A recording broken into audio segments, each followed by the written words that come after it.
You're listening to Arsenal Pass, a flesh and blood podcast for players by players. And all about strategy, leveling up, and the latest news in the world of Wraith. Welcome to Arsenal Pass. Hello everyone and welcome back to episode 189 of Arsenal Pass. This week on the pod, myself here, Hayden Dow, with Pankaj Bhojwani. As always, we're going to talk about a few different things. Main topic of the pod is actually about consistency, something that we've spoken a little bit about on Arsenal Pass in the past. But I guess before we get into all that, Pankaj, I'm keen to hear from you because you were at a calling this past weekend. Yeah, so I was at Calling Portland this past weekend, which was amazingly run, by the way. So shout out to Travis for running that. And I ended up going X3 for min cash. I started 2-2, so I was feeling pretty down after round 4. Then ended up dropping just one more game up until the end. Managed to make the min cash. So, hope for a little bit of a better result, but also can't complain too much with that start. Pretty happy with how I played overall and my deck choice. It's funny, I feel like the games where I was unhappy with how I played were actually some of the games that I won, and the games that I lost, I was like, wait, I actually think I still played those pretty well. But in some of my wins, I was like, man, I played that terribly. Variance in flesh and blood, maybe? Yeah, maybe. What were the stats on the calling? How many players were there? Was it 7 rounds day 1, then 5? Was it 12 rounds total? Yes, it was definitely 7 and then 5. And you're asking me these stats, and I'm thinking, man, if I was casting this event, I definitely would know better. But playing it, I didn't know how many players there were. I think it was like 350 or something like that. Yeah. That's my guess. And yeah, it was 12 rounds, and you had to X2. I think one X3 made it to top 8, but everyone else that was X2 or better. Yeah, okay, makes sense. I really do wish I could have got out to the call in Portland, but like I say, next time Pacific Northwest, I'm gonna make it happen. I'm curious. Started 2-2, ended X3. What I guess for you, you're saying you feel like you played well in some of the games you lost, maybe less well in games that you won.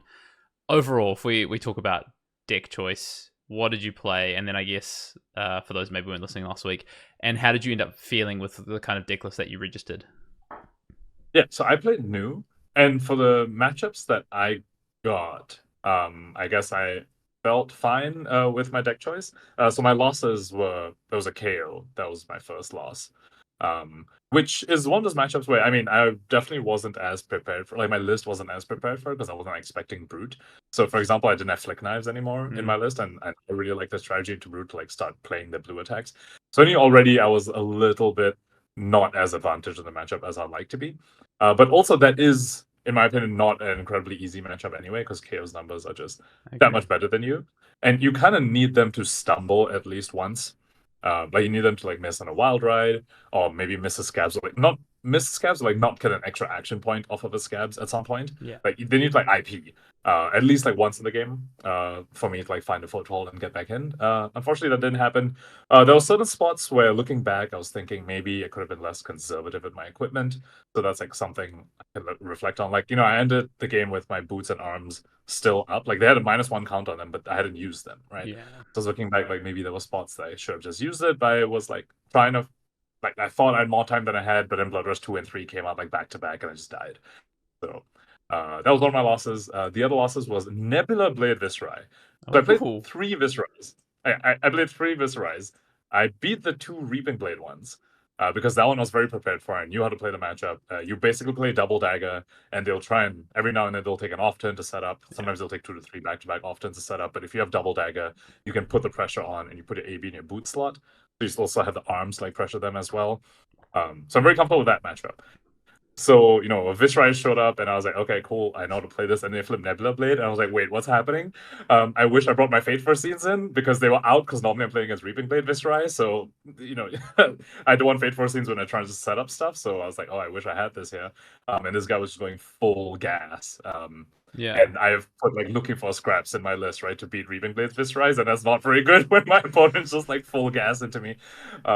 So that was one of my other losses. And then the final loss on day 2 was against Brian Lorenz on Enigma, Mhm. and he's someone I have the pleasure of like testing with too. So I knew I was kind of doomed the moment I saw his pairing because he is incredibly teched for no. Like he is that all you gots in Yeah. his Enigma list, which is very very good in that matchup. So yeah.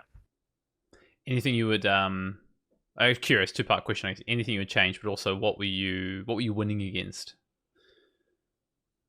In terms of changing, so that's a very good question because a lot of people are asking me, "Hey, would you switch to CYB new now?" Since obviously Victor, Shadow Victor, also someone I get to test with, made the finals of the calling on CYB new.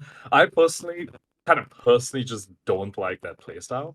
But also I think Enigma's, I do think the Enigma matchup's really really hard. He did beat an Enigma in the quarterfinals, which is very very impressive. But that finals match is kind of how I expect an Enigma matchup into CYB Yeah. to go. I don't know whether you managed to catch it, but that's kind of how I expect it to go, which is why it's like I don't want to go anywhere near CYB new. I also think you are disadvantaged in the mirror. I played a couple of games of my new into a CYB new, and I felt very very okay because you just banish one or two of the CYBs, and then they have 4 dead cards in the deck. So yeah, so because of those two matchups, I personally like CYB new. Stuff I was winning against, I think I had like 2 to 3 Auroras, and then there were 3 Viscerais I faced, and I beat 2 of them. Only faced the 1 Enigma.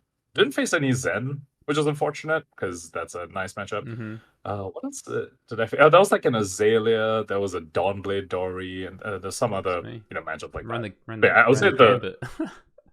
yeah, in terms of the most popular, I think I faced 3 Auroras total and 3 Viscerais total, so those were like the main ones, and yeah, Aurora is typically a harder matchup, but somehow stuff was fine this weekend against Auroras. And Viscerai, as I said, the Reaping Blade Viscerai, I'm enough experience and comfortable enough on the matchup. Yeah, that's super interesting. Yeah, what did you think overall? I mean, we've spoken in the last couple of weeks about, I guess, the fallout of the ban and restricted changes. And Zen was definitely one that you've been probably higher on than I have. Another poor showing for Zen this weekend, though, right? Wait, Cody Williams made top 8 on Zen. Yeah, was I thought I had seen the conversion was pretty bad though overall today too. Maybe. Oh, again, like I said, I didn't manage to. I've caught up on a bit of coverage. I watched just a few of the games that I wanted to watch, but I haven't. If you're following along the entire time, it's much easier to keep track of what people's conversion is. I haven't seen those stats. But you're telling me Zen's conversion was not great today too? Yeah, I thought it was pretty poor from what I saw. But yeah, obviously there was 2 Zen in top 8. To be fair. Yeah. So which to me sounds like a pretty good conversion. Yeah. The one that surprised me was actually Aurora. Like, wasn't Aurora the most represented? I remember seeing a match. Yeah, it was. Yeah. And 0 in top 8, and that's when I've definitely been higher than you on that hero. I'm shocked that no Aurora's made top 8. That surprised me for sure. Yeah, the top 8 was quite interesting because you had, I think what you'd expect, 3 Enigma. 6 MST heroes? Yeah, well, yeah.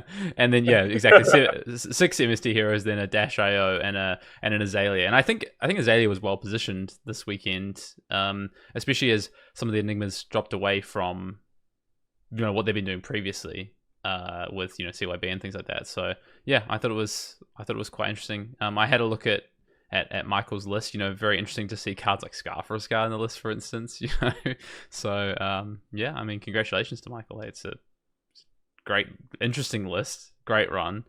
And also going to shout out to Tarek as well for hitting a top 8 there as well.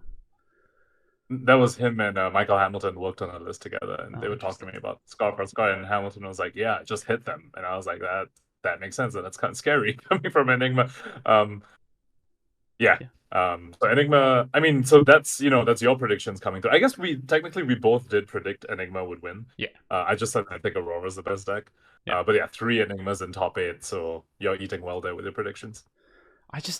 I more and more, and we're going to talk a little bit about consistency in this main topic of this pod, and I just think to the point that Michael shared with you about, hey, just hit him, you play the most powerful hero and do consistent damage.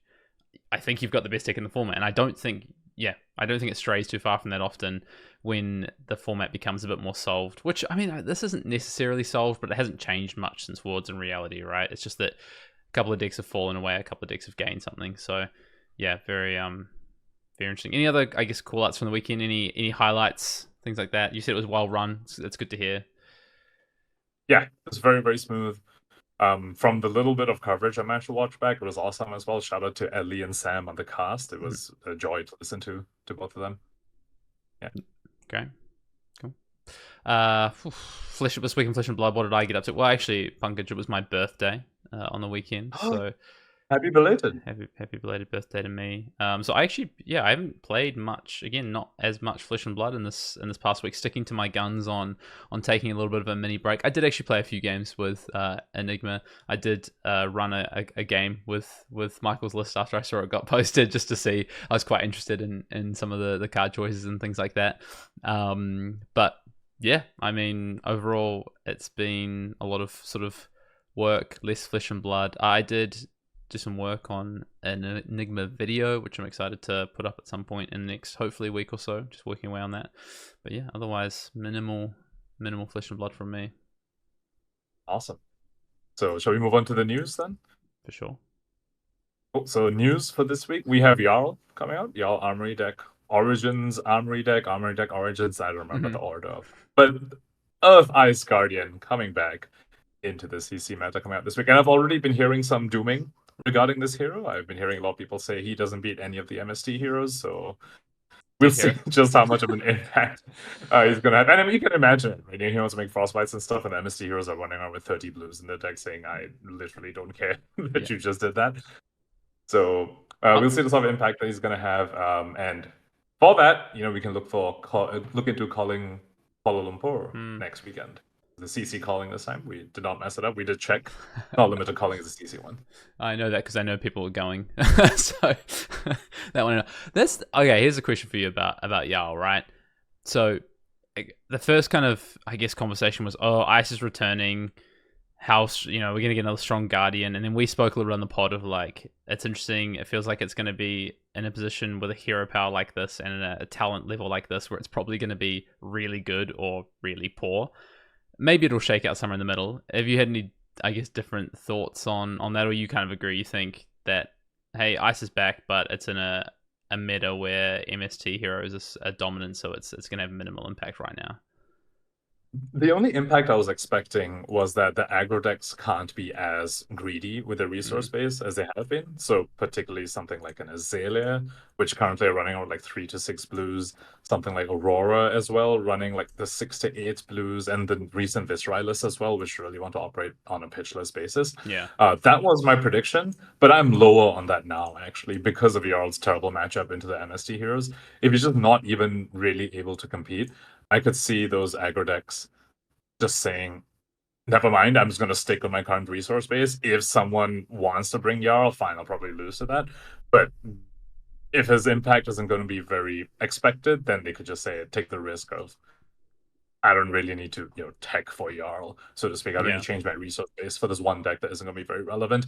But in either case, I actually think the impact is kind of just, it makes Enigma even better. Yeah. Because if the aggro decks need to change their resource base and to become weaker in a sense to face Jarl, that benefits Enigma. And if Jarl shows up, that also benefits Enigma. So Enigma's just eating well. Well, I was about to say, like, the best way to combat MST heroes is damage. Like, it just is, right? They have weaknesses in their defensive abilities because they have to play cards that don't block. They have to flip chi to get active and start to do better damage, Zen, for instance. And yeah, they can do that on turn 0, right? Like, that is the variance piece of it. But I think what we've seen over the past is that the best way to attack these heroes is with damage. So, and I think obviously there's been some balancing elements to that over time. So yeah, I mean, if you introduce something like Jarl, obviously it's not set up to do that. And if aggro heroes want to tick, like you say, for Jarl, I honestly think the solution is going to be ignore it, to be honest, and hope that it doesn't have the impact. Because yeah, I mean, I think this is a really good time to bring Ice back. Bring it in when it's not going to be as impactful and as devastating as it has been in the past, and we'll go from there and see how it goes. I completely agree. Yeah. I think having, in a sense, another meta warping armory deck would probably not bode so well with a lot of the player base. I think we mentioned last week as well, like the Dash IO armory deck, particularly because it came out in middle PQ season. But I did hear some discourse around the fact that an armory deck comes in and just shakes up the meta, and a lot of people weren't very pleased with that. So I completely agree with you. This is a good time where Jarl isn't going to have that much of an impact. At least, like we don't expect Jarl to have too much of an impact, and that's probably a good thing because I don't think people want to live in a world where every armory deck comes out and immediately shakes up the meta. Yeah, agree. Cool. All right. Well, other than that, congrats again to Michael Funk for winning the 50th calling, the 50th Flesh and Blood calling. You walked away with a really nice gold foil Crown of Providence. Oh yeah, they whipped out the Crown of Providence for the 50th calling, right? Yeah, that's exciting. That's awesome. And you know, obviously a North American calling, the 50th calling. Great to have such representative of North American Fab pull it out as well. So, right. Shout outs there. Should we get into the Commander Cookout? Bit of a different Commander Cookout this week. Something that we've done Arsenal Pass over the years, or I guess more recent times anyway, is when we have a topic on the pod that generates a lot of discussion and discourse, as something like does Hero Bloat exist in Flesh and Blood right now tends to do. We got a lot of comments, a lot of interaction on the pod last week, and we're gonna touch on some of those things. Maybe there's some questions, there's some things to discuss. We got over 40. I think actually when I checked this morning, it was like 45 comments on YouTube, and some of these I think just brought up great points, either counterpoints to what we spoke about, maybe addendums or additions, or flat out wrong, and we'll tell them why. So people have lots of thoughts on this, which I mean makes a lot of sense. It's a topic I've been hearing more and more discourse about lately. But before we get into those comments on the video, Hayden, did you manage to catch an interview that Brian Gottlieb did recently on Flesh and Bad? Oh no, I didn't. I don't know what Flesh and Bad is. You have to tell me about this. So it's a podcast. Flesh and Bad is a podcast, and so Brian Gottlieb did an interview on the podcast recently, and he didn't directly call us out, but he did mention, like, there was a very small thing where you mentioned about the discourse around Hero Bloat and how he doesn't completely agree with it, and I imagine part of it was, in reference to the stuff we were discussing. So I was like, oh, okay, that's so. In a sense, from the horse's mouth, we have a little bit of a. I can't say they, but like Brian at least doesn't seem to feel like Hero Bloat is that much of an issue right now. Oh yeah. Yeah, it's interesting because I said to Pankaj before we hopped on, I was like, I listened back to the pod. We actually both did this week, as we both often do, and I was like, we didn't really answer the question, but I don't think we necessarily had to. I think we presented our case on what we thought the current state is and the watch outs for the future. I think if I had to be nailed down on whether I think it's a problem in Flesh and Blood right now, I don't think the answer is yes. But I actually shared. So I spoke to Brian at the PT. He asked me a question about a couple of cards in particular, and then I said one of my current, I guess, on my radar of concern is the amount of heroes plus cards in the game right now, and preparing for an event is very difficult. That's basically what I said to him. So he's already heard it from from one of us, I guess, at least anyway, prior to the pod. But yeah, it's interesting to hear that there is that discourse and that he's actually touched on it in public as well. I just need to correct myself real quick. It wasn't Flesh and Blood. Sorry, it's called Flesh and Pod. Is the name of the podcast. I'm glad you corrected it. Otherwise, that'd be a bit awkward if you were running around telling people there's a podcast called Flesh and Bad. No, incredibly not good. Although I do think there's some of the channel called Flesh and Bad as well. People are getting double shout outs today from us. There you go. Yeah. Hashtag free ad. Yeah, exactly. Before we get into this, if you do want to get your questions in for the Commander Cookout, you can do so, arsenalpassfab@gmail.com. If you want to email them to us, we have a couple that have been emailed recently, so thank you. If you're in the Arsenal Pass Discord as a Patreon, you can also drop them in the Discord there. We have a channel for them. And as a couple of people did actually, which I've omitted, and they're different topics. We did get a couple on the pod last week. You can drop them in the YouTube comments and let us know it is a Commander Cookout question. We have a bit of a backlog now, but we will get to them, and there's been some great questions. So I'm kind of prioritizing them partly but when they came in, but mostly by how much I like the question and want to talk about it, and if it's relevant to the topic of the week. And maybe one day we'll just do a mailbag and hit them all out of the way. Oh, definitely. I mean, we love a mailbag on Arsenal Pass. Or Brendan does anyway. Maybe RIP. How about we go one for one on these? So I'll start us off. We have a question, or I guess a comment from the pod last week from Great Dane Fab. To me, it seems the deeper hero pool isn't aimed at competitive players. It is more for casual players who want to play cool, different stuff. This is interesting because I guess my question to that is, what is Blitz for, and all the Blitz heroes for? To me, my question to that is, what is casual play? Yeah, well, yeah. I guess Blitz. Like, okay, if you say Blitz, but then, and this is something I was thinking about as well. Like, as I continue thinking about this topic after we discussed it, if it's about casual play, why did so many of these heroes need to be adult? Like, why do we need an adult Olympia, or do we need an adult Betsy, for example?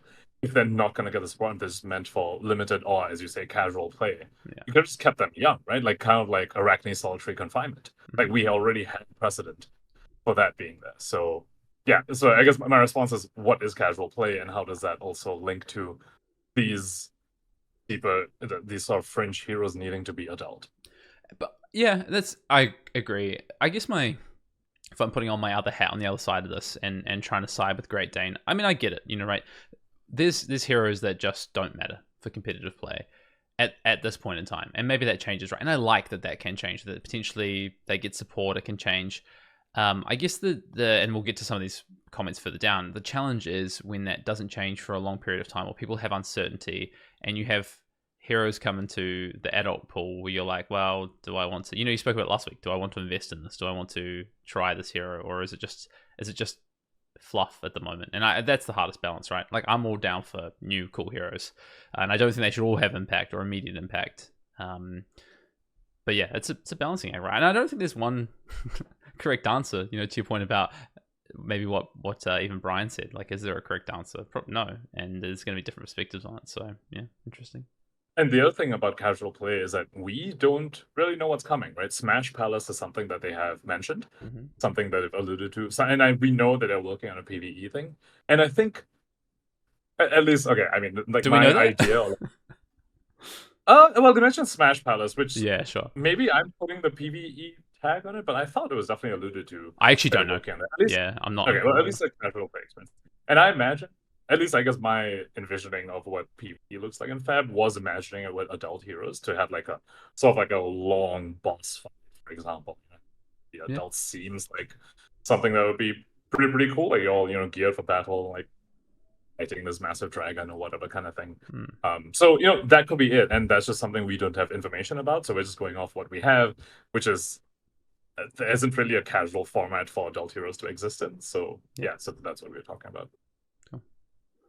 Next one up. All right, so next one by John Munir 2796. The problem of heroes never moving up in power level is probably tied to the fact that some heroes just are not good. The text boxes are not that powerful, and perhaps one way to help that is to release specialized weapons that give them a sip boost. Sip, for those who don't know, is starts in play, stays in play. They did that with Neo Prism. Yeah, Numenaris. Yeah. Don't disagree with that point. I mean, I think depends how much emphasis you want to put on one piece of cardboard changing the whole dynamic of either a meta, which is insane, and that's where we've had problems in the past, like this singular card is too powerful, ban it, etc., and how much you want to weigh it up with just giving quality of life improvements to. Because here's an example, right? If you take someone playing this is a big discussion around Lexi, right? Oh, Lexi lovers, and then all of a sudden they print Codex, and it's like, now Lexi's broken. I don't actually think that was true, that was there that much disjoint, but that was the kind of discourse, and they put it all on one card, right? Of like Lexi players being like, now my hero's living legend because they printed this one card that put it to best deck in the format, and everyone played it. So I do think there is like a question of how much do you put emphasis on one piece of cardboard, one card in particular, versus maybe spreading the love a little bit and giving it quality of life improvements over time, which I think, to be fair, is what Alex has mostly tried to do. Just don't talk about Dust to Dawn. Yeah.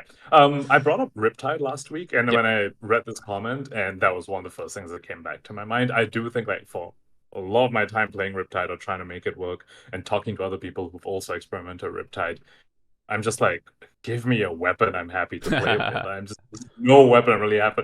Like, if I'm playing the Driftwood bow, I even forget the oh my goodness. Name, but, yeah, because, you kind of want aim counters. Yeah, Barb Castaway, that one. Because you kind of want aim counters, so it's like, oh, I want to play that, but that's such a bad bow, and there's no other, like, real option. Like, you want these traps and stuff, so It's like if you want to if you want to put a trap in your arsenal, you kind of want New Horizon, but you need a way to flip it face up to get the extras, and it's just so awkward. But you can't flip up traps with Barb Castaway because it specifies arrows. I'm just like, what am I supposed to play? And I feel similarly about Verdance too. I'm just like, I don't like.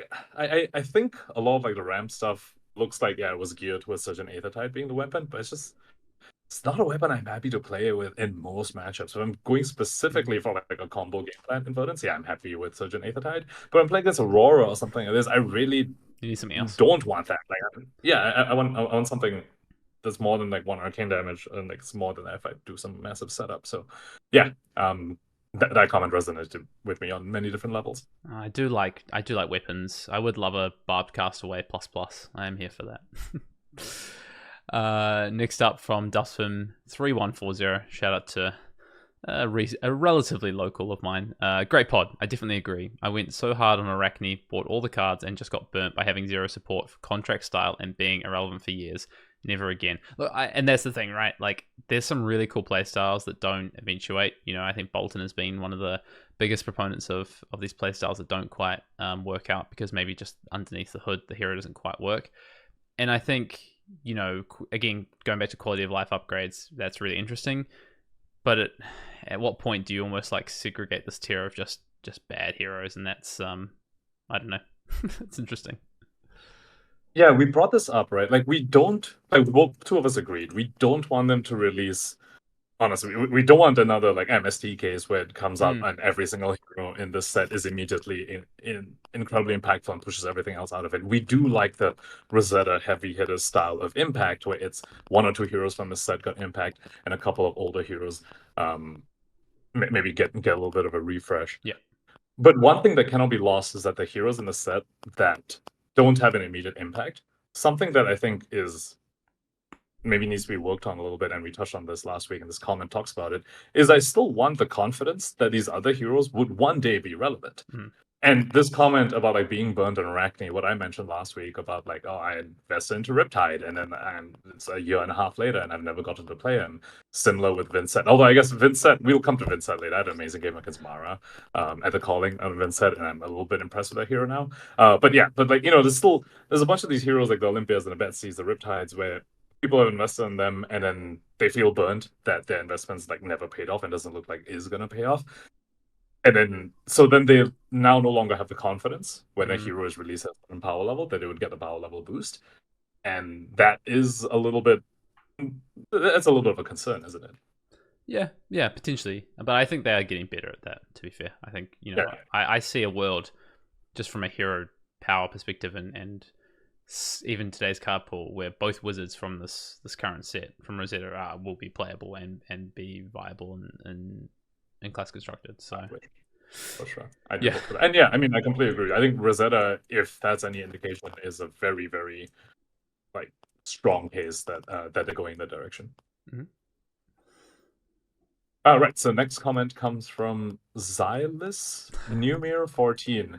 I was expecting LSS to change to one expansion set and 3 draft sets a year instead of doing only draft sets. The expansion slot helps, and it definitely should stay. But say, for example, it would be nice to get an expansion set at the start of the year, January, to shake things up after Worlds concludes each year. Then we get draft sets in April, July, and October.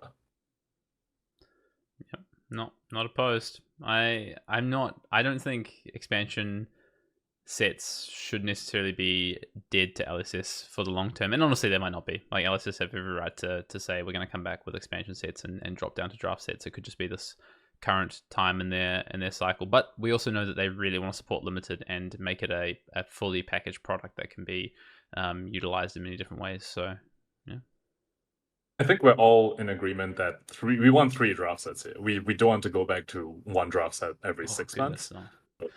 Yeah, so 3 draft sets here for sure. And on the expansion set topic, I mean, I did enjoy expansion sets when they were a thing, but I wonder if they've just moved away from expansion set as being the product that releases support to other heroes, and I think it's just shifted into one mastery pack, which we're gonna see the first off next July for Guardian, and these armory decks, right? Like, Ranger is the oldest class to like.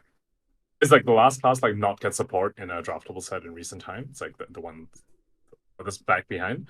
Yeah. But they, in a sense, did get more cards in like the Azela Armory deck, for example. And I wonder if that's the sort of format they're moving towards to like give these older heroes a refresh, like come on in the Armory decks. I mean, Dash IO got one in the Armory deck. Things yeah. Again, no inside info or confirmation here, but I just wonder whether it's taking on a different form in the form of these Armory decks and Mastery packs.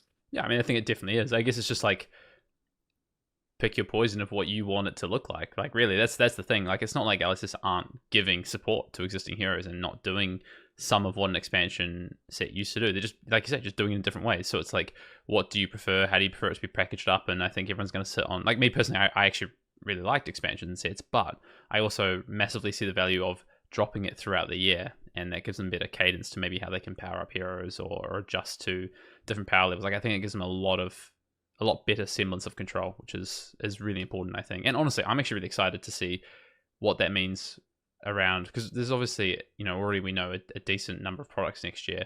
So how do they use each of those plug and play to balance the format, introduce us to new ways of playing heroes? I think they've learned a lot over the last 2 years about how to do that. So I think 2025 in particular is going to be very interesting for that. And the first kind of big impact I think we'll see outside of just expansion slots from the Hunted is going to be Mastery packs for Guardian. So yeah. You say they've learned a lot in the past few years, and I just can't help but agree with that. I've been saying like pretty much after like every set has come out since like last year that like, the game just keeps getting better and better. 100%. So yeah, it's exponential and it's phenomenal.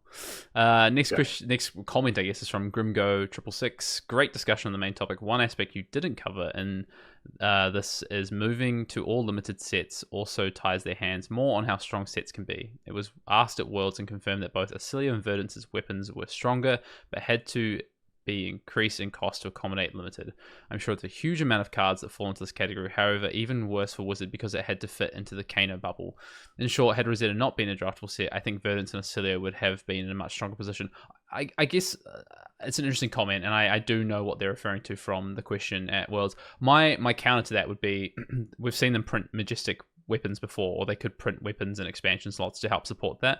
So I don't actually agree with that. Like I think that had they wanted to give some power up to Verdance or Acilio immediately, because I'm not saying they won't in the future, and it came through, you were just talking about Surging Eighth Tide, right? They wanted to do it immediately. They could have done that through an expansion slot, but there is other things at play, right? In terms of where do they want Wizard to be played out in the game right now? How strong do they want to be in the future? How much do they want to impact heroes like Kano, etc. as well? And maybe potentially for them, it just wasn't the right time to print something like an expansion weapon slot to help either or both of those heroes, is my view on that.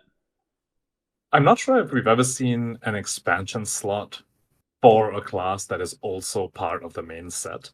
Crossblade. I don't think we've seen that yet. Sorry, what? Well, sorry, expansion slot. Sure. We've had Majestics and legendaries though. Yeah, expansion slot. That's true. Actually. Yeah. Like they could do it. A Wizard expansion slot in a set that has Wizard in it. Yeah, they could do it. I do wonder maybe they want to shy away from that to some extent. I could see why, because you could. I think other classes would be a bit like, people who enjoy other classes are like, wait, why are one of the precious expansion slots being used on a class that's already in this? But the rest of his comment, I think it kind of relates back to the sip boost comment that we mentioned earlier, right? Like, it's like the at a certain level because of limited, and then that affects that sip power level, and then do we end up with CC heroes where they're just not quite up to par? Yeah. I guess technically Rosetta Thorn was printed in Rosetta. Although it's not legal, it could be. I see. I see the alt art Rosetta. I'm not sure I'm going to give you that one, to be honest. Wait, I'm now trying to think. Was Flutter Steps a expansion slot? What is that card? I'm sure I've heard the name Flutter Steps before. Well, these are all the it's the Ward 1 Illusionist equipment leagues. When it's destroyed your Phoenix. Yeah, I can't remember if it's expansion. Yeah, this expansion, but this came out in Rosetta, and Rosetta had no. Oh yeah, sorry. Yeah, you're right. yeah. Okay. All right. Okay. So next comment we have from the Lazy Dog. Shout out Frank. On the point of older heroes that got support and became viable competitive picks, I don't think you explicitly mentioned Dorinthia was discussed for heavy meta. Prism Luminaris in heavy hitters, or Levia, Shadowrun, Horror, and MST, as falling in this category also. And Katsu, Ancestral Harmony in heavy hitters, was okay as well. So in the past 3 sets, plus Armory decks, we've seen Viscerai, Dash.io, Dory, Levia, Prism actually go from completely unplayable to competitive options. And heroes like Bolton, Katsu, Riptide, and many others get some support that helps, but maybe isn't quite enough to put them into competitively viable. I'm not sure LSS is too far off the mark with this, to be honest. It has just been a bit overshadowed by the raw power level of MST heroes.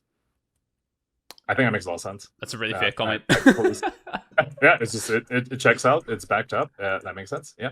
I mean, there's maybe some argument to be made about like how viable was like Levia really, for example. But yeah, I think overall it does make sense. I think we spoke about something like Dasher or Viscera as being exceptions last week. I believe that was a term I used personally. Yeah. But yeah, if you lay it out like this and you list out all these other heroes that got support, maybe that comment wasn't as well founded.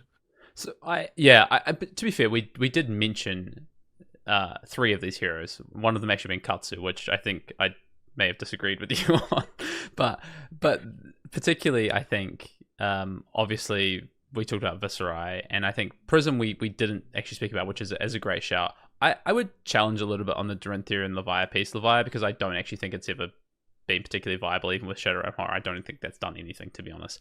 But Dorinthia, it did get coupled at PT Amsterdam, actually. Yeah, sure. Azuri also won that. 5-1 worlds. Like, there's always outliers, but I think the general what it did to the meta is the impact's pretty small. Dorinthia is an interesting one because it had this immediate punch of an impact and then completely fell away because of MST. So I think Lazy Dog Frank is right on that one, right? Like the power level of MST does overshadow it, but actually it's not so much overshadowing. It actually had an impact on how viable these things were post release as well. So but it is a really good point that I think, again, learnings, LSS have done these things and they're going to continue to do them to part and parcel give these things or these cards for existing heroes to grow, and it's not like they're going to stop doing that. I think the question when it comes to specifically bloat is like, how much of that can they do and what is the right amount, and will it reach all heroes eventually? That's the question. Yeah, in a sense, there's a question about pacing over here, right? Does the pace of supporting these older heroes match the pace of new heroes being released? Yeah. And if it doesn't, at what point does the pace of new heroes being released need to slow down, or the pace of older heroes getting support need to speed up? Yeah, exactly. Next question, comment is from Chwubs. I think there is definitely a hero bloat for tier 3/4 events. Competitively, it's harder and harder to prepare for major events because there's just so much to consider, especially with all the matchups that you have to sort of sacrifice due to lack of sideboard slots. It does feel like tournaments are more decided by whether your pairings work out for you rather than by good preparation. That being said, it is a lot better to have choices rather than ending up being a 1 to 2 deck metagame. So it's a tough balancing act by LSS.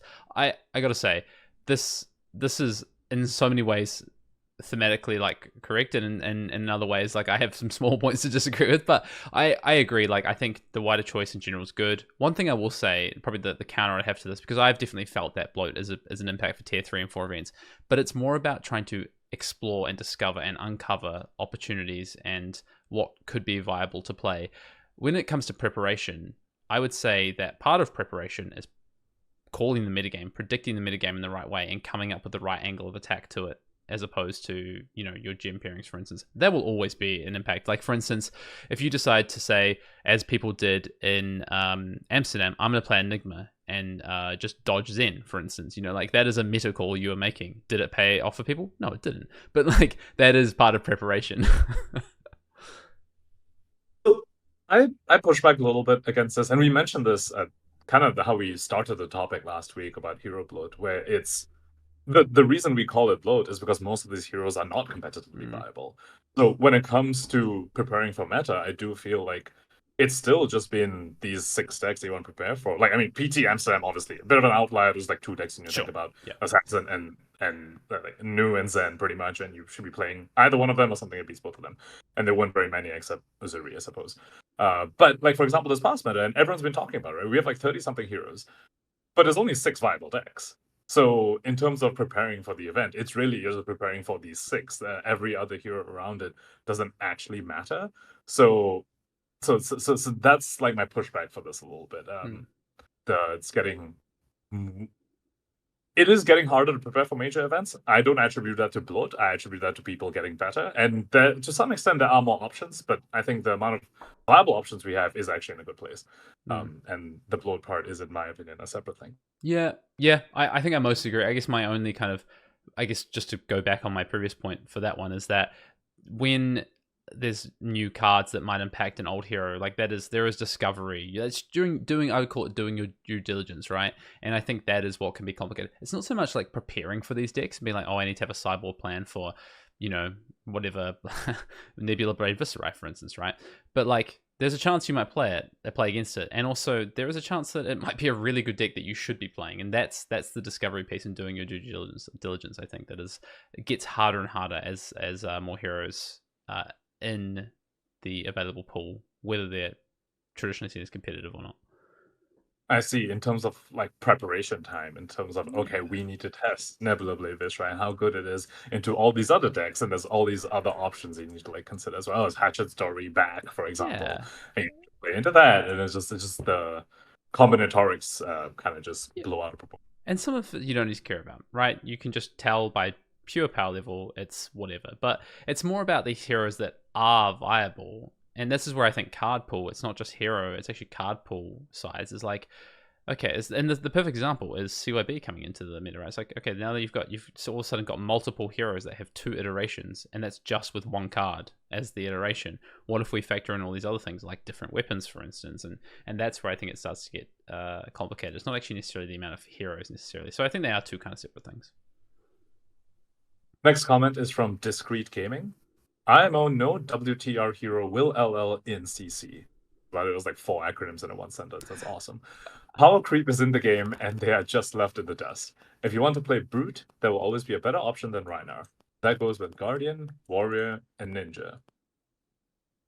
I mean, I think historically that just straight up checks out, with the one exception being Dorinthia. Like, Dorinthia did have a little flash in the pan during heavy hitters. But yeah, in terms of the other 3, I think that always has, ever since we got a new Guardian, there's always been a better Guardian than Bravo. And the same thing applies for Rhinar and Katsu.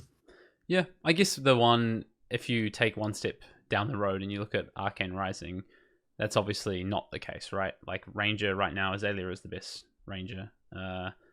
Wizard, I mean, well, is there a good wizard?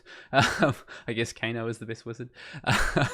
But like, I think at some point, I agree with that sentiment, but I think just through sheer number of points, at some point, one of these heroes is going to, and not in the not too distant future, going to LL. It's probably just going to come down to, is there a spike in where something is playable? For instance, like the Dorinthia kind of angle that happened, that happens with another of these heroes. Maybe, obviously we're going to get another Ninja, but maybe Katsu because of the hero ability specifically. And I would say it's the most powerful hero ability. Well, actually, no. Rhino has the most powerful hero ability, but they'll never support that. So, I don't know. Yeah, I think in general, I agree with the idea, but I think we will see them LL at some point. Yep. Next question, Andreas9562. Dust of Dawn was an unforgivably poor product at power level, meta impact, desirability, and completely failed to meet expectations, with very few exceptions in the entire set. That's a lot of 85% of the entire set is unplayable. Oh, it keeps going. Dumpster fire, but that was supposed to be the shadow support we were waiting for. I'm still angry. Any other game, and I would have immediately pieced out. I don't actually know why I added this comment to this. Look, I think everyone agrees that Dust Storm was not a perfect product, but I think it's incorrect to say that it didn't add anything. Do you want to talk a little bit about Vincent? Because I'm happy to talk about Vincent as well. I think that hero is viable. Yeah, go watch back coverage. The Vincent games did some scary things on that thing, but yeah, yeah. I mean, I don't have too much to add. Not entirely sure why this comment was on a hero bloat. Like how I guess it talks about hero bloat because it introduced Vincent and what is he? New Prism, who both I guess haven't had. I mean, Prism did have a time in the sun and having it as meta. I remember being very tilted playing against Prism. I think Prism is still a viable. I actually think both of these 2 heroes, as much as okay, I will take that Dust Storm wasn't a perfect product, but I think both these heroes aren't adding to potential bloat. I think they actually both add something really interesting to the game. Maybe Vincent hasn't quite got to the level that it could be at, and that might be somewhat hero related. They might have missed the mark a little bit, I don't think they have with Prism. I think that hero is very, very powerful.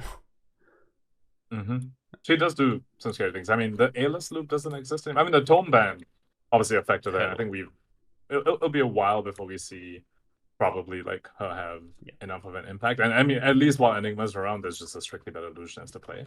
But yeah, I could see Prism one day having an impact, and Vincent, as we've spoken about, is kind of starting to have a bit more of an impact. I was impressed with some of the things, or rather, Vincent's better than I thought it was. We'll have to see about how she performs once people get more used to it as well. I do think there was a fair amount of people just don't know what to do against it. I definitely experienced that when I was playing against Mara. I was like, oh, I made this decision, and later on I realized, oh, I actually just made the wrong call, just because I'm not familiar with how Vincent should play. So we'll have to see how she performs once people get more practice into it. Moving on. Next comment is by Phil's Martins. Problem with bloat is when you need to prepare for a tier 3 or 4 event. Are you really not having a plan for Arachne? You're there to win the event, right? You cannot not have a plan for every single hero. Well, if you add different archetypes within each hero, for example, Slav or Boost Dash, Hatches or Tomboy Dory, you might be looking to prepare in sideboard for plus 60 decks. Even if you get 10 games into each one, which to be honest might not be enough, we're asking a pro player to get at least 600 games in. Seems a lot, honestly. Yeah, I mean, this is the kind of continuation of the discussion we just had before, right? And I think the answer is, where do you want to put your percentage points? Are you better off working out, you're saying 60 plus decks. Realistically, you can probably identify the best 5 strategies and the next 5, and then maybe a couple that you've heard about that could be reasonable to test against. The other 48, they're going to make up less than 1% of your expected matchup spread. Where do you put your percentage points? Like, I'd much rather be putting those 300 or 400 games into how to beat the best decks in the format, and the decks that I'm going to play time after time, and maybe the iteration of those strategies I'm going to play time after time. So, yeah, I mean, that is a real thing. But you could say that with like any kind of game, realistically. Like, if you take MOBAs, for instance, and you're like, oh, do we need to, as a team, an esports team, prepare for these like heroes that people have no games on, or these different builds, and yeah, like they are going to come out and surprise you every now and again, but it's going to be less in a game like Fab than it is even in something like a MOBA. So yeah, I don't know, it's interesting to consider. But like, for instance, yeah, I will have a sideboard plan for Arachne. Like, I will know how I'm going to sideboard, because that gives me the most. I'm going to make the most of the 80 cards that I've decided to bring, but it's not going to be deciding how I play or the deck list that I have in my deck box. Yeah, I really want to echo that. I think it goes back to what we were talking about earlier, where there's these viable heroes, you prepare for them, and the other ones, it's like I was making up my sideboard configuration for the calling, right? And there's other like fringe heroes, and I was like, okay, my 60 that I'm presenting into this hero isn't perfect. Well, like for example, I cut Flick Knives, right? Because I wasn't expecting to place any Victors and any KOs. I was like, sure, my 60, my equipment loadout isn't perfect, but I'm not dedicating any slots to this. And in a similar sense, in terms of practice as well, it's like, yeah, it's just not entirely worth your time. Like, I will have a plan as far as making sure in the moment I'm not scrambling to figure out what cards I need to bring in. But I'm not going to be like, oh, I need to have an extremely solid game plan against the likes of like Arachne or Olympia or Betsy. It's just not worth it. And yeah.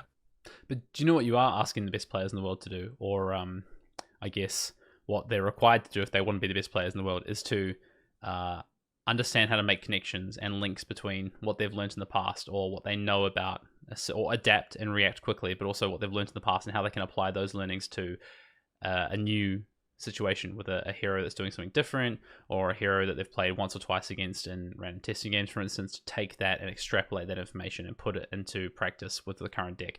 And in theory, and I would say this, and I'm sure a lot of people who have played at a tier 3 or 4 event and play consistently at that level would say, I'm going to back that I'm playing such a good deck that unless they've come with a really strong strategy to disrupt my deck in particular, I'm going to be able to just play well, have a sideboard plan that makes the most of my 80 cards, have some understanding of what they're doing, and still be a good spot to win the game potentially. That is me next, right?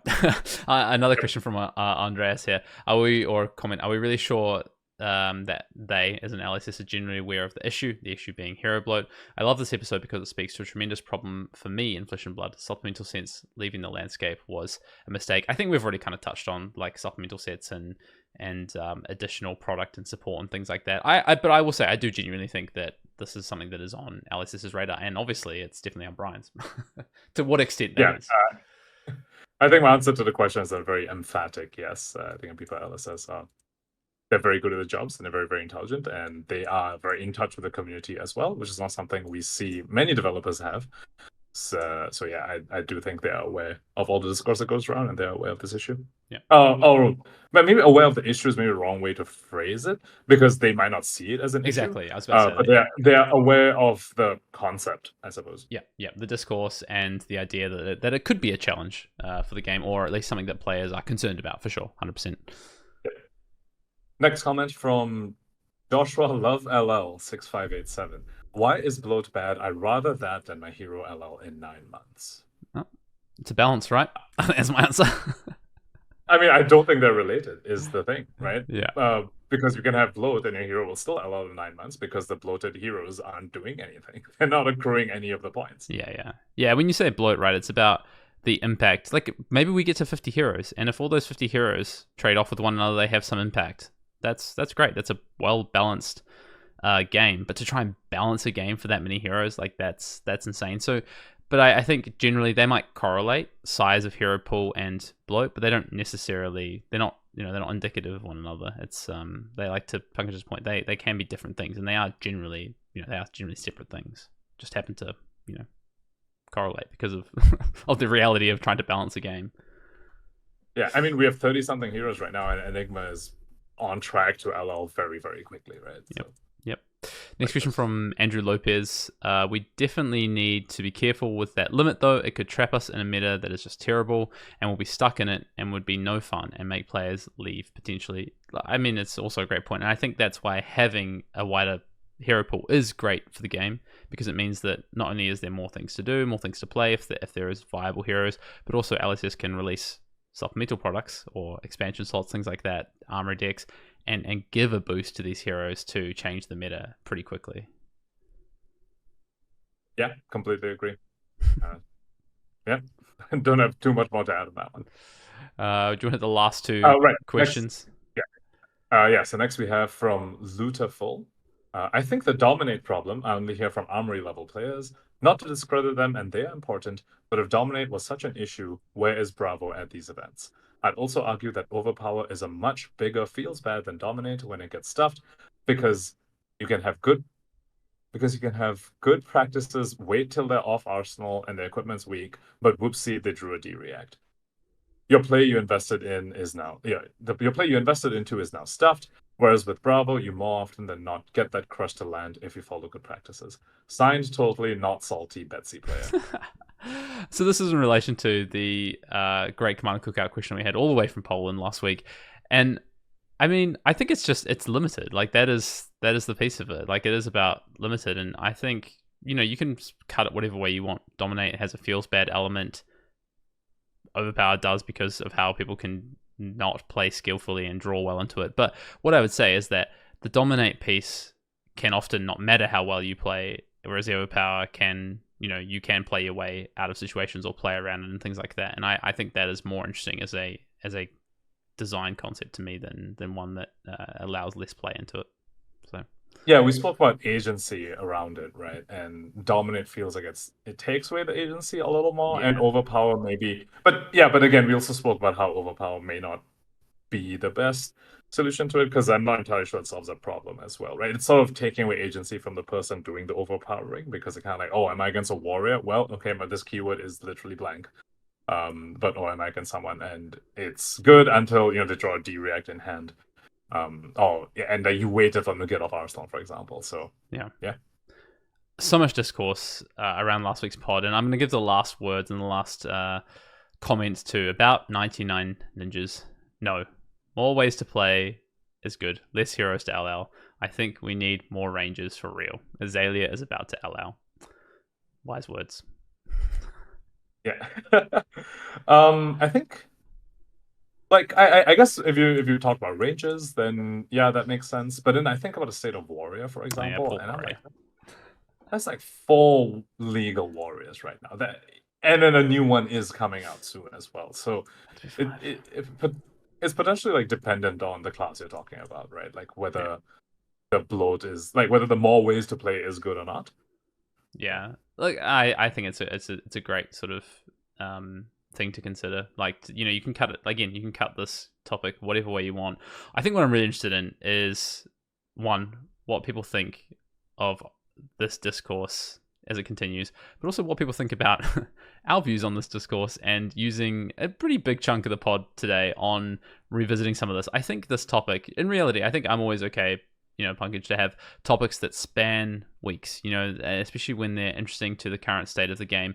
But I am really keen to hear in the comments below what you think of us spending this time kind of going back over some of these, taking on board community sentiment. We love engaging with the Arsenal Pass community, but maybe everyone doesn't love that. So, you know, as we always strive to do, as we continue to improve the pod, let us know your thoughts on that. I don't know, anything else to say on that, Pankaj? Well, I'm also down to talk about stuff weeks, you know, like across weeks as well, particularly for big enough topics like this, where clearly a lot of people have thoughts on. So yeah, also want to extend my appreciation for all the comments that we got. It's been very, very awesome reading them. Yeah, we love the passion that people bring to engaging. So it's the same in events as well. I love when people have a thought or want to challenge something in a bit of discourse. I'm always down for it. I want to spend, I guess, the last 10 or 15 minutes of the pod just, I think at least let's touch on this, and I would be really keen to hear people's thoughts on this. Consistency in Flesh and Blood. It's something that on Arsenal Pass we have touched on multiple times over the years in different ways, and I thought maybe for the sake of this topic, as we kind of round out the pod, Pankages, I might talk a little bit about the history, just briefly, of how we've covered consistency on the pod before, maybe the state of consistency, and then I have something I want to pose to you, Pankaj, but also to our audience, and then maybe we can spend 5 or 10 minutes discussing that, and I'd love to get some feedback on that. But if that makes sense, yeah. Sounds good. And I just want to clarify for people listening, when you're talking about consistency, you're talking about consistency of the heroes and not the players, because I do think that there is a separate conversation to be had about consistent players as well, especially when you look at this past weekend's result about like Michael Fung, winning yet another event. But specifically, what we're talking about for this pod is consistency in heroes. I am, but I will add to that I think what consistency in game plans, consistency in heroes and deck lists and choices done by the best players allows them to be consistent. So I think when formats are more consistent, when variances maybe in more, I would say pure forms, but is a little bit more, is easier to get your arms around where the variance comes from. So whether it comes from particular archetypes, whether it comes from particular interactions or particular points in the game, and it is smaller interactions. So if I'll use an example of this, if I was to say Pro Tour Amsterdam and the variance that existed maybe with the meta in Zen versus potentially World Championships where your games are going longer, and I think you can pay off your points of variance more, as in you can go through more points of variance and smooth them out over a game, and they're less crucial to a game. I think that is something that allows really good players to flourish. But yes, I am generally talking about consistency in the game. You have more decision points, basically, 100%. right? The game is longer enough that you get to have more decision points, and you get to, in a sense, go back to. Okay, actually, I don't use terms like roots of flesh and blood, but sort of. You get to do the win a game by inches, like Flesh and Blood's a game of winning by inches, rather than winning one turn by a mile. Yeah, and it's you get to, when it comes to that consistency piece, you get to your game plans. Your game plans open up, and you can go down the path of playing these game plans that might take longer, are games of small margins. And those are often more consistent plans because you get to cycle through your deck, you get to do the thing you're trying to do. So yes, all those things. So I guess just briefly on that, if we talk consistency in Flesh and Blood, and particularly times we've spoken about it on Arsenal Pass, I think some of the first times you really saw consistency come through was Crucible meta, dash, what people now refer to as, I guess, like slab dash or whatever. Basically items dash in a defensive build. Very consistent. Chip your opponents down. The meta was not particularly aggressive because a lot of aggressive tools didn't exist in the way they do now or have in recent history. Prism was the first time we saw onboard effects and permanent, or I guess at least semi-permanent effects, was also introducing more consistency. Starvo, I think the biggest testament to Starvo being a consistent powerhouse was the fact that people just played draft chaff in a deck to consistently do something, right? Which was the Starvo hero ability. We've then seen this through Tales of Aria, Uprising, so Ultim and Icelander, I think, are great examples of just consistent game plans, as actually was Fi on a more aggressive side. We've seen this with Dromai, and I think we've seen this most recently with Enigma, and Enigma taking down another event this weekend. Well, I guess we also did see it with Zen before that. Like, I think PT Amsterdam was a story of Zen's consistency. Yep. I think the one thing with Zen that gets me, and why I don't think it's necessarily as consistent, is that it relied on specific card interactions to do what it wanted to do, right? And the reason it was able to do it so consistently is because you had a large number of them, and you had hero power that could find it, right? But yeah, that one is one I'm on the fence on when it comes to consistency. I think it's such an odd one. Like, it did the thing fairly consistently. It just doesn't look the same way as other the redundancy wasn't as big as it is in other heroes, which is interesting. Interesting, because I feel like you brought up Starvo in this list, and to me, Starvo and Zen have in my eyes, a similar level of that kind of consistency, where it's just consistently mixed with an absurdly high power level. I mean, we're talking about pre-ban Zen. We're talking about like Tom. For sure. Zen, right? I think actually I'd give the consistency flag between Starboy and Zen. I'll give it to Zen over Starboy because so much of the power was just in the equipment, right? And he had so many of these cards. It's like we had like 9 Chi cards. You're like very, very likely to find and put in your deck early in the game, and then you sit for your Art of War, and then you block 7 on your fridge, which insulates you from most disruption in the game, bar like Siren's Call, which is what I knew was good into Zen. Like, it's just just first block 7, and that's just like such a consistent. To me, that's a definition of consistency with an incredibly high power level. Yeah, and I do agree. I think it just comes down to like how you cut it, right? Like, a game where Zen doesn't have an Art of War, it does knock its power level, right? But so does a game where you don't have Art of War, plus you don't flip Chi in the first 3 turns. Like that, though, if you get a game, and that's, I think, because you need specific pieces. And I guess you could say something similar to Starboy, like it needs those 3 cards plus an attack. And then you talk about equipment, starts in play, stays in play, Crown of Seeds from Starvo and Ultim versus, Traverse. Right. Yeah, so I agree. There's a lot of similarities. Yeah. But basically, I guess what's interesting to me, just again off the back of, I think Enigma is the best deck in the format right now, and I think it is a very consistently strong deck. I actually think that all of the MST heroes are pretty consistent in their current shape and form because of, like you're talking about the redundancy. I guess what you're talking about was Chi, but I'm talking about redundancy, and I think they overlap. Redundancy of Chi is very powerful. But what's interesting to me is that, in theory, consistency should have taken a big hit because we've removed offensive overlap, we've removed ways to draw cards and power through your deck. But actually, it seems like, and we went through a heavy hitters meta where we had things like KO, Viscerize become a meta player again. These things that I guess I would call them like, you have to draw to power up your mechanics. So you have to find either specific pieces or you have to do a certain thing early in the game to be able to power up what you're going to do late in the game. And I don't know, it feels like to me, consistency should be less than fab. But I guess to me, it almost feels like there is the same amount of it as there was previously. It just looks a little bit different. Interesting. I feel like there is more consistency now. And it goes back to exactly what we were talking about earlier, is that there's more decision points in the game. Because I'm not dying 40-0 because Zen drew Art of War.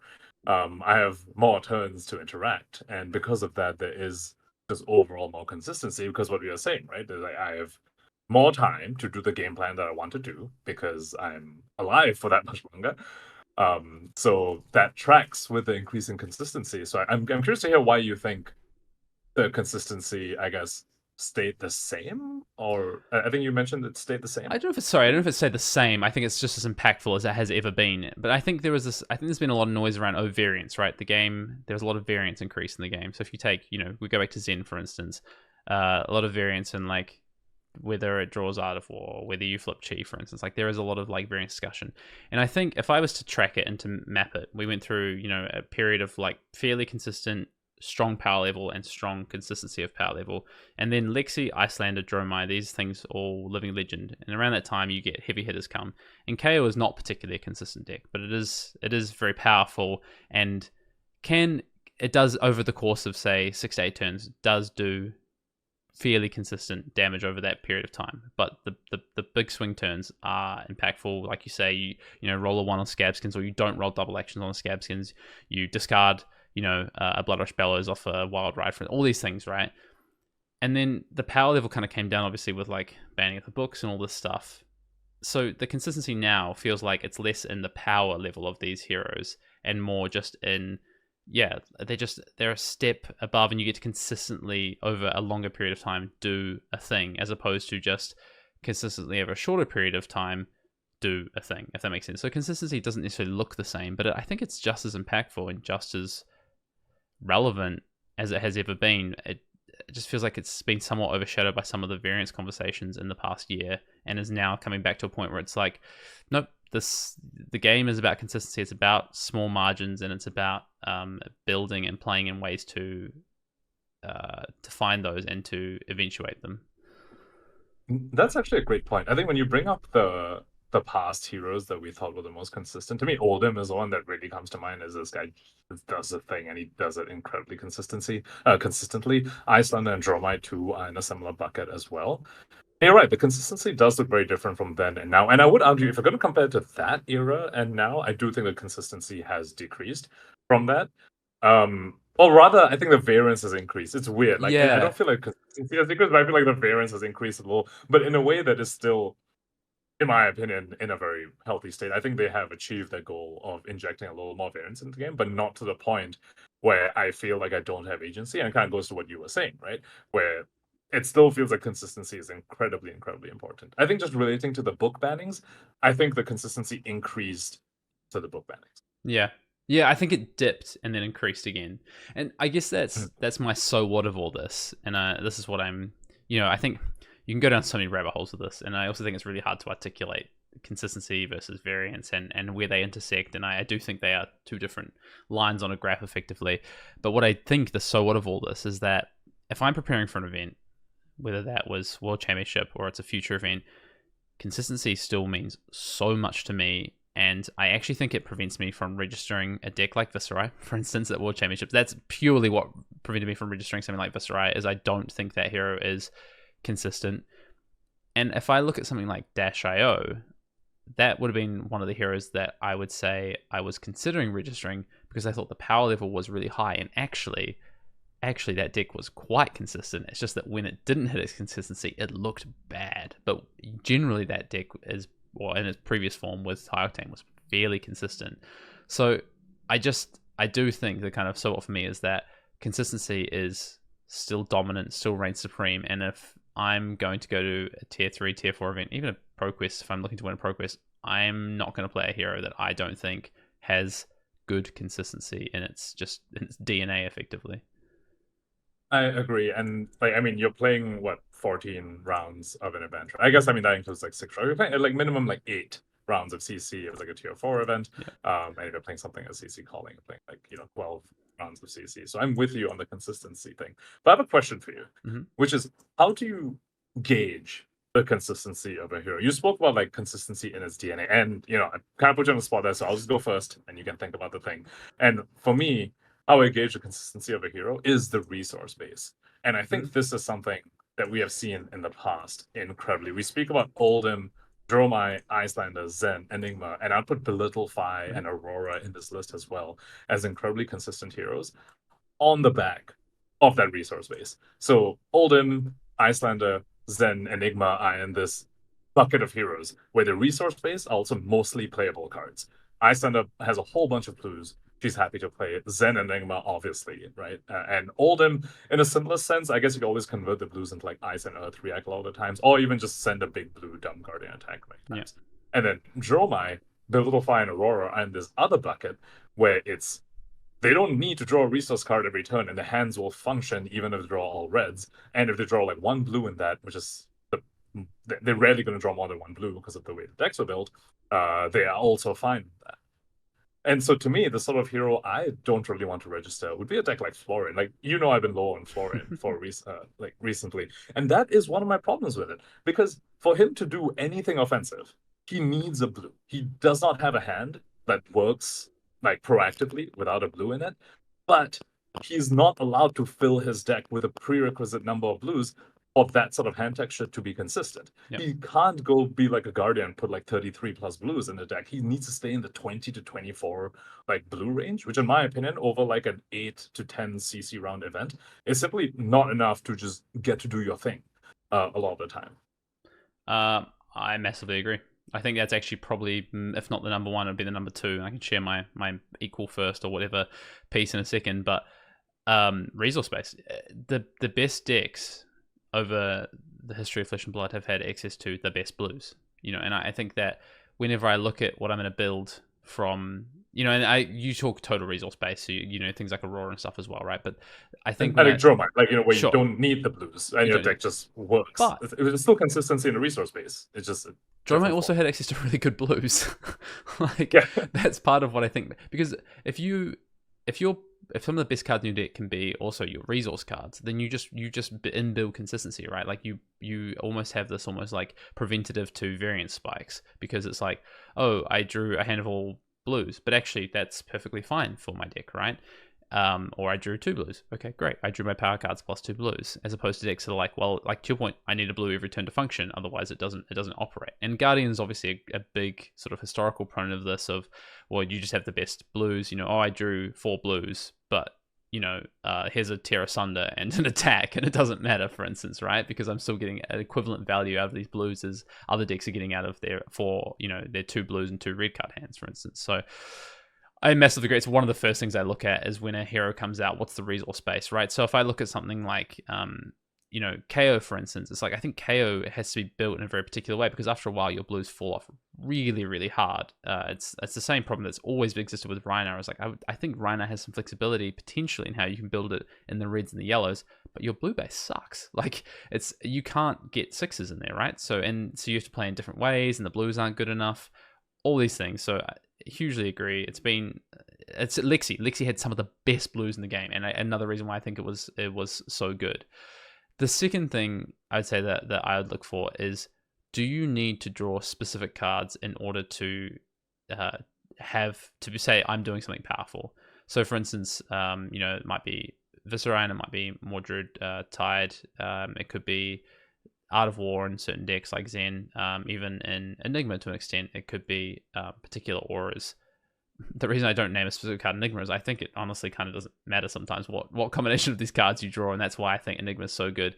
And when you do need to draw these specific cards, I think that is a knock against the consistency. Doesn't mean I wouldn't play it though. For instance, if I can draw Mordred Tides at any point over a 10 to 15 turn game, fine, not an issue. If I need to be in an aggro race and I need to draw it and see 1 to 2 in 3 to 4 turns, then that's a very different proposition, and that's going to hurt my consistency. So I think that's the other thing I look for is, do you have linchpin cards that you have to draw? And one of the reasons I played Dash at Nationals this year, Dash IE, is because you had redundancy in the cards you could draw that were these power cards that enabled you to do your plan. Your number one plan was to boost and present damage, and you had maximum velocity, you had high octane, you had Spark of Genius, that were all very powerful cards that allow you to enact this game plan. So I think that's consistency. At a certain level, if you have that many power cards, you're consistent in the fact that you're going to draw a power card most of the time. Honestly, we speak about Viscera, and I think he is, if not already there, definitely very, very close to it. The deck is like half Majestic at this point, a pretty strong Majestic at that as well. Yeah, he's not far off. And you effectively have 6 Mordred Tides if you really want access to them, right? And what the incantations have given you is just massive. Like, it can't be understated. But there's still consistency issues there. I think it has a decent blue base, but not the best.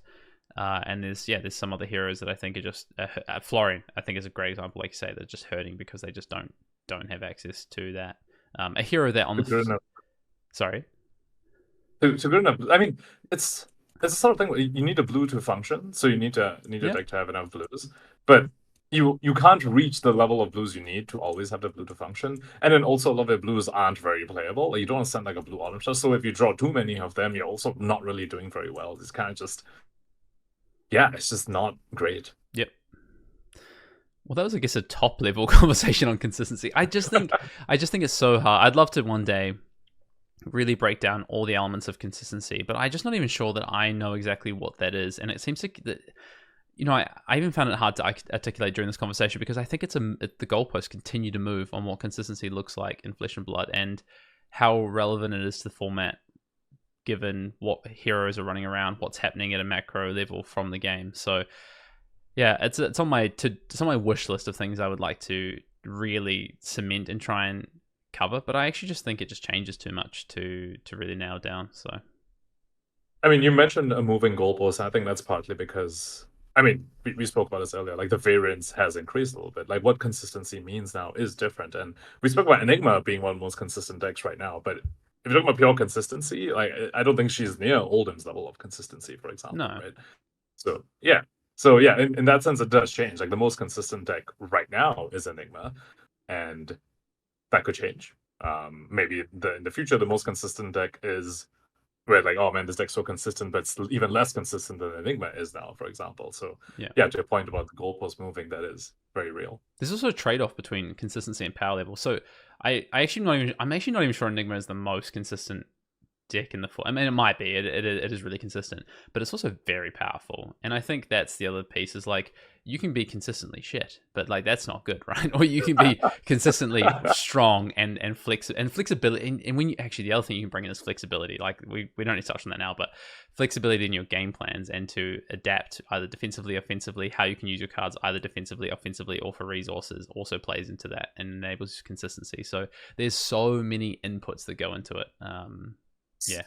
When you speak about flexibility, I feel like that is very related to the resource-based thing. Yep. That I was talking about. Like to me, the consistency of your deck is also like how flexible is your resource base, like how modal are your hands in that sense, like these cards. And I think the Mystic Heroes, part of the reason why they're so strong is because their blues convert to reds if they get to use them, but they're also fine pitching them, and they're a lot of times also fine blocking with them. Yeah. Right. And decks like Florin, for example, just don't have that. This is 100%. And there's also cards that are flexible, right? I'll use this example: Sigil of Solace, right? It doesn't take up an action point. It can save you 3 life at any point, whether it's like an effective block or whether it's just you can't utilize your 5-card hand because your opponent didn't attack, and it still gets to gain you the 3 life.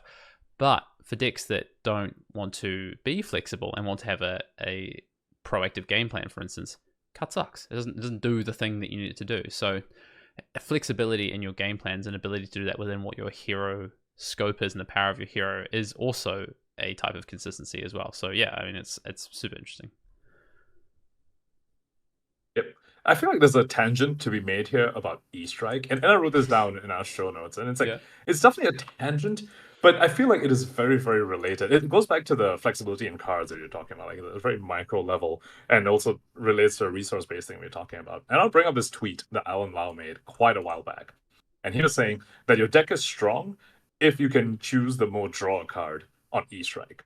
And I think that just hits this point very, very well, because the big part of that is, well, firstly, what role is E-Strike playing in your deck? And I think a lot of decks, I think about like Florin, like, we're going to keep bringing up Florin because I feel like he's a very good example of this.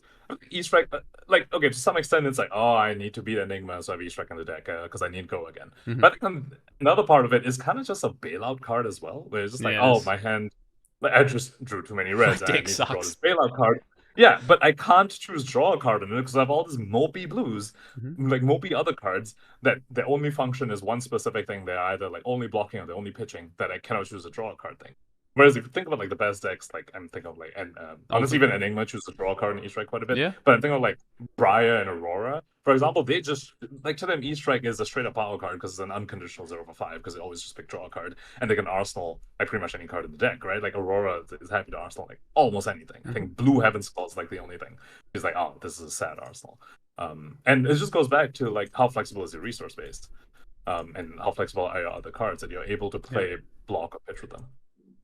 Same with Ultim. It's like, yep, I chose draw a card so many times on E-Strike because at worst it's my Crown of Seeds card that gets cycled for a new card. Like that's a great call out, a great tweet, a nice dredge up from the past there. That's a great tweet. Yep. All right.